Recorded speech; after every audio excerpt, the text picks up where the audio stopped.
Good evening. The news summary for this Saturday, 26th September. The Department of Energy and Climate Change has submitted an integrated shoreline management plan for Northeast Point to the Cabinet of Ministers. It is a plan to tackle several issues in that area. The management plan will cover the shoreline, including reef, from Perfumerie Creole Fleurage to as far as the beach across the rehabilitation center and wetland in that area, up to 10 meters inland. The Principal Secretary for Energy and Climate Change, Wills Agricole, says this area is one of the department's top priorities. The Cabinet of Ministers approved the management plan earlier this week. An implementation committee has also been approved to manage the work. This 6 million rupees management plan is expected to be completed by 2024. Mr. Agricole says the management plan will be funded through projects the department is engaged in. Firstly, there's the issue of coastal erosion, which we have to tackle. We've been tackling that for quite a while, but we know very well that due to the climate change phenomenon, it will come back and in fact degrade the place. And we have to come up with the right intervention, be it natural-based solution, which we are contemplating to carry it out.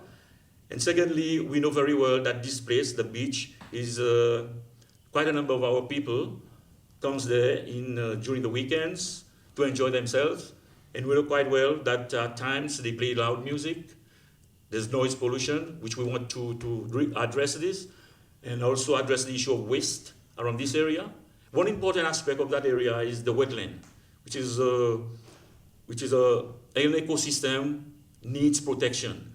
And the way we're going to protect that is that we have to deseal the wetland, clean it up, ensure that the different species, different ecosystem within the wetland are well protected, be it the terrapins, which are quite a lot of them in that wetland, and also other species which are found there.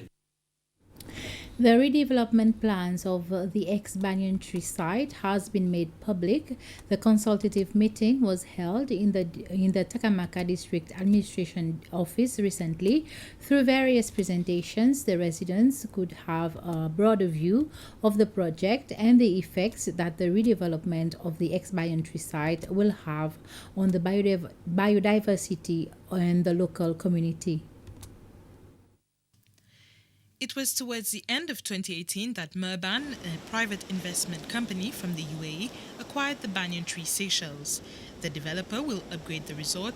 The new hotel Cheval Blanc Seychelles Resort will consist of 56 high-end private villas, 3 restaurants, 1 branded spa, and an entertainment area including a gym and a kids club. The developer will demolish some of the existing structures, and there will be significant upgrades to the villas in terms of sizes and designs. People residing at Takamaka shared their views on the proposed development. They were all for the protection of the sensitive ecosystem, but most concerns raised were directly linked to the socio-economic aspects of the project. The participants were adamant that the developers should allow them to be more involved in the project. Since a number of them are now out of a job due to COVID-19, they noted that they should be offered jobs once demolition and reconstruction works start.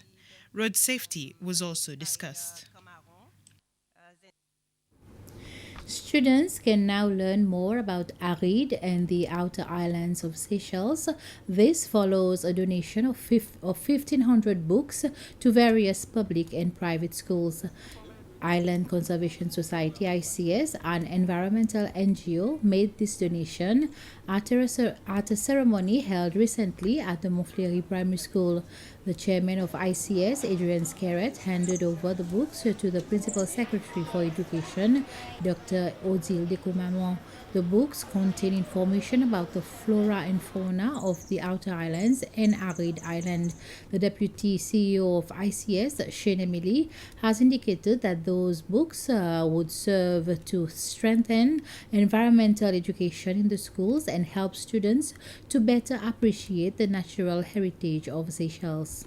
The Ministry of Education has a curriculum where it promotes the integration of environmental education themes and those books would complement the efforts that has been there for so many years to educate the younger generation on how best to protect and conserve our current species that are endangered and also endemic to Seychelles, and how collectively they can learn together through different learning settings, referring to the main content of those books, because those books consist of scientific knowledge that is actually accurate and has been validated, and the teachers can use that as part of their planning of the lesson so that they can share the right knowledge to our kids who are currently in the classroom.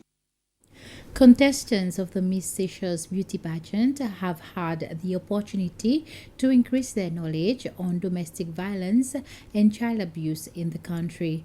This was during a meeting held with the Minister for Family Affairs and representatives from social services, where they received answers to their questions. The meeting was held in conjunction with the Orange Day, which is celebrated every 25th of the month and which aims to increase public awareness in order to eradicate gender-based violence, domestic violence, and child abuse. For this occasion, the contestants showed their support by wearing orange.